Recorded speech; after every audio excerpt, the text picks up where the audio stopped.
Hey guys, Caitlin Smith here from MyMD Connect. I know this is a familiar face we have on here. This is Jason Galvin from New Synergy. We had him on previously to talk about the spousal HRA, but he actually has another product that I think is great and that organizations should consider implementing, and that is called a lifestyle spending account, also known as an LSA. So I want to make sure people understood what this is, the benefits of this benefit, and see if there's any clients that you may have that would really get value from this, and that their employees would enjoy as well. So Jason, if you wouldn't mind taking over and just kind of explaining what the heck is an LSA. Good morning. Thanks for having me again, Caitlin. Well, an LSA, lifestyle spending account, is just another tool that can be used to attract new employees and keep some of the talent that you have. The job market nowadays, I know we've experienced it, and I'm sure all of you out there have also experienced how hard it is to actually hire people today. Mm-hmm. Everybody, if they show up for the interview and they get hired, they may or may not even show up for their first day. Or they may take that and go back to their unemployment office and be like, see, I'm looking for work. You never know anymore. But the point is, we want to make sure that we keep our employees happy and bring on happy employees. So this is a post-tax benefit. Being post-tax, the IRS doesn't really care what you do. They've already got their money because it's post-tax. There is some pre-tax benefits on here, like tuition reimbursement, for example. If you want to do tuition reimbursement for your employees, that's actually now a tax benefit and can be done pre-tax. So we can put that on the lifestyle spending accounts as well. A lot of other expenses that people might cover would be gym or health club memberships, entry fees for marathons. You could do nutritional counseling and supplements, smoking cessation, anything that you really feel that your employees can benefit from. Mm-hmm. We've found that it is used mostly as an incentive tool, or sometimes something to promote wellness or performance at work. There's a million different ways that you can offer it, or it could just be a, hey, we're going to give you $200 quarterly on this lifestyle spending account, and you do this or this or this with it. And we have the ability to assign different merchant category codes to where it'll either auto approve or disapprove of an expense. So that way, that they're not taking that wellness benefit that's supposed to be for, a gym membership and going and buying a TV. Absolutely. And you can even do like pet care. Pet insurance is a thing that's coming up, industry, and more people are getting it because, your pet is part of the family. So anything that those insurance costs or those insurance carriers may not cover, you could put on a lifestyle spending account for your employees. And we were kind of inspired to do this when, in 2020, when COVID hit. Everybody knows what that is. I know, right? But with the CARES Act, they announced what's called an employee care card.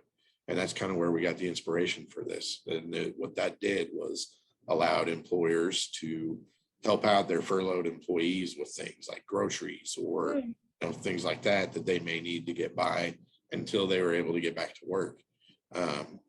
So that's kind of where we got the inspiration from this. And then we, did some research and found out, this could be offered as a post-tax. So, the employees will be taxed on it. It doesn't provide a tax benefit for the employer. It's just a retention tool. Mm-hmm.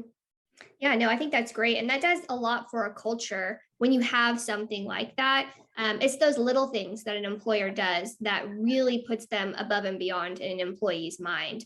I think one thing that you mentioned, the tuition reimbursement, that's amazing. Yeah, huge. They talk about how student debt is such just basically a pandemic in the US right now. Absolutely. And everybody, it's just piling and piling and piling. And so to have an employer be able to help with that that's that's amazing. I know that's something that, my husband, for instance, he has student debt. And so that's something that for him, if he saw, he'd be like, great, that's awesome. That's exactly what I was looking for, because there's so much more to benefits than just your pay that you get, just your, Absolutely. yeah, just that, hey, your salary is X amount. There's so much more that goes into it. And so when an employer offers something like that, especially in this competitive job market, that puts you way ahead of everybody Oh, else. yeah.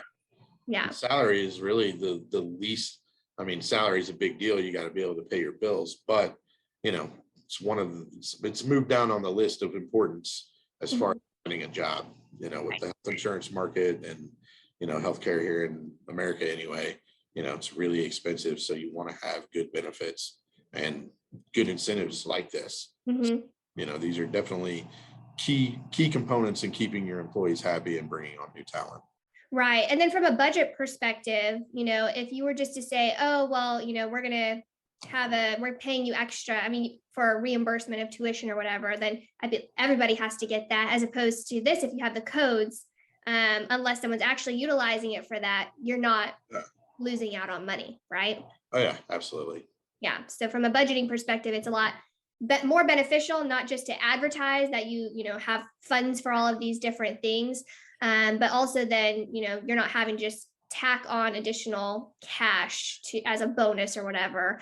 There's more control in that. And so the budgeting is obviously much easier Absolutely. to abide by. Mhm. And I think, for the most part, I think that, you know, for an employer to contribute to these type of accounts and keep their employees, it's going to cost them far less than actually having to train employees constantly that are, because you have high turnover or whatever the case. Mhm.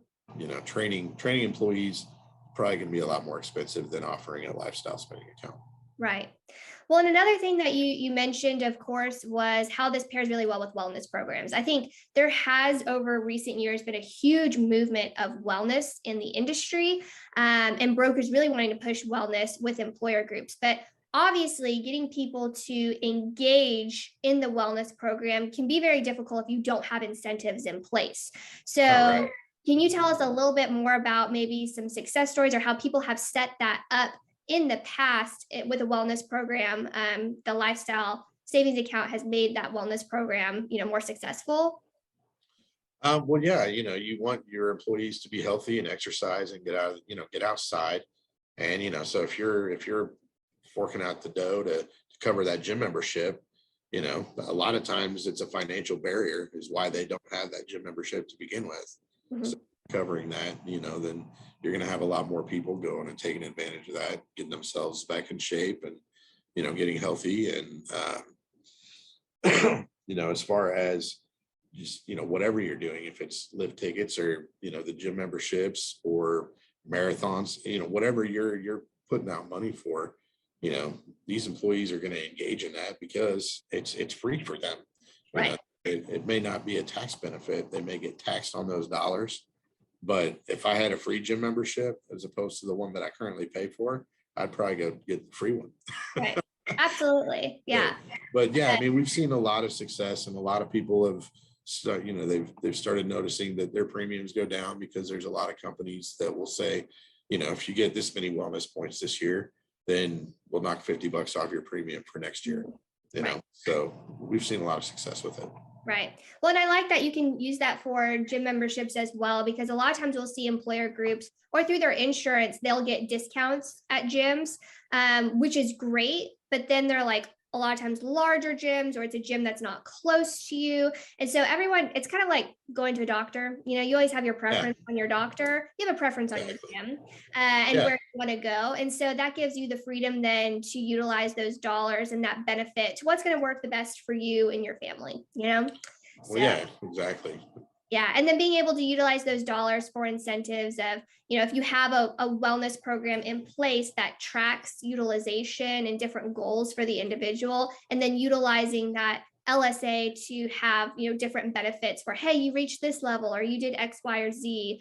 Congratulations, you did this. We're giving you this, that's always really beneficial as well, because it pairs well then with just your run-of-the-mill wellness programs that many individuals have, and they have implemented at their company. Absolutely. And yeah, I mean, that's just key, just getting people engaged and, providing that incentive, that's incentives is the key to engagement these days. Mhm. People don't want to touch something unless they know what's in it for them. Right. If you can provide that, what's in it for them, then Mhm. you get a lot more activity. Right. Well, and as a company too, then you can also internally create a culture of, hey, maybe you have a weekly employee that you recognize, people nominate and there's a weekly employer, and you can utilize that for those different things Yeah, as well. So you get to really customize how you're using it for your organization and your culture. And I just think that that's great. And it's a wonderful benefit for employers to utilize to, like you had mentioned, attract and retain employees, which is incredibly important in the marketplace that we're seeing currently. absolutely. Yeah. Yeah, it's amazing what a little extra can do as far as your crew. So Yeah. Well, cool. Well, Jason, I really appreciate you getting on here and talking about the LSA. Do you want to just take a minute to briefly mention some of the other things that you guys do at New Synergy that you might be able to help brokers with before we kind of get off this call? yeah, absolutely. I mean, we just like many of our competitors, we've got your standard HSA, FSA, HRA. We'll do any type of HRA you can imagine, including the ICRAs, which are everybody loves to hate those. And then you've got your the spousal HRA, but we also have our COBRA. We do combined billing where we will actually pull your bills and audit those and then reconcile and pay all of your benefit carriers. We've got direct billing. We've got a partnership with another company where we offer compliance. So we're really kind of becoming a one-stop shop for all of your IRS and DOL headaches. Yes, I love it. So, whatever I can do for you guys, I just want to be a resource. If I get clients out of it, great. But if I can help you guys along the way, that's really what's important. So let me know what I can do. Awesome. Well, thank you so much, Jason. I appreciate you hopping on. Again, this is Jason Galvin with New Synergy. If you guys you can find him on LinkedIn and contact him there directly. Or if you want, you can send me an email. I'll contact you guys as well. My email address for everyone is ksmith@mymdconnect.com. We really appreciate you tuning in today. I hope you were able to learn something and that you and your clients will benefit from it. So thank you guys so much. Have a good one. Yep, thanks for having me, Caitlin. Have a great day. Bye. Bye.